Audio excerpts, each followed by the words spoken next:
Достар, баршаңызға сәлем. Бүгін сіздермен бірге осындай өте дәмді плюшкалар жасайтын боламыз. Ең оңай рецепт, өте күшті тәтті болып шығады. Плюшкемізді жасау үшін бізге 250 мл жылы сүт, қант 100-150 грамдай, және де кішкене тұз, сары май, дрожжи, бір жұмыртқа, және де 800 грамдай ұн керек болады. Ең алдымен ыдысымызға жылы сүтімізді құямыз. Қантымызды қосамыз, және де дрожжи қосамыз. Араластырамыз. Және де енді осы қалпында бетін жауып, 10 минутқа қойып қоямыз. Біздің апарамыз дайын болды. Енді осы массаға ерітілген сары майымызды қосамыз, 80 грамм. Және де бір жұмыртқа қосамыз.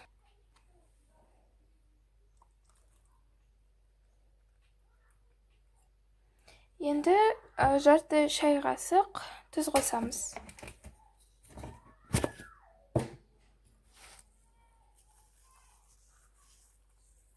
Енді массамызды араластырамыз.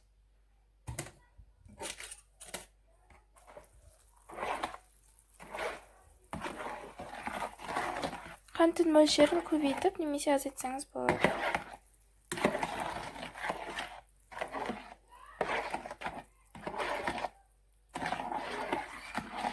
Енді осы апарамызға біз ұнымызды қосатын боламыз. Ұнымызды бірте-бірте қосамыз.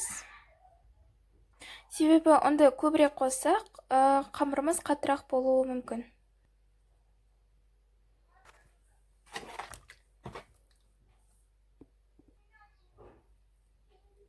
Қамырымыз дайын болғаннан кейін, енді қамырымызды жылы жерге көтерілуге 1,5-1 сағатқа қойып қоямыз. 1 сағат өтті, қамырымыз үстіп көтерілді. Енді осы қамырдан булочки формировать ететін боламыз.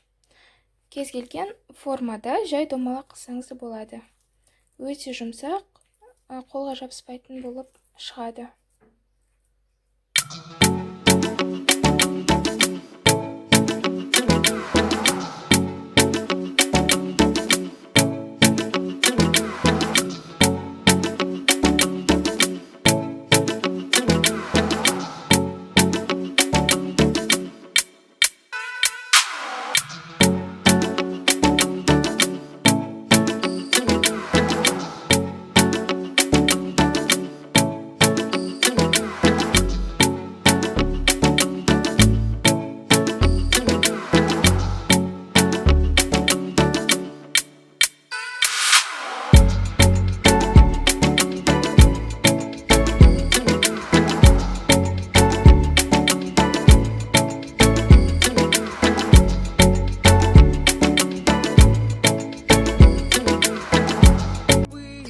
Булочкаларымыз дайын болды. Енді 180 градуста 20-25 минут пісіретін боламыз.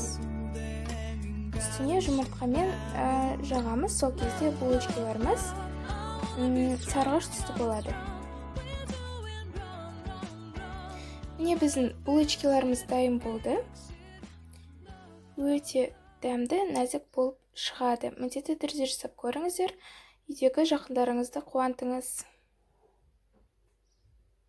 Және каналға тіркеліп, видеоға лайк басуды ұмытпаңыз.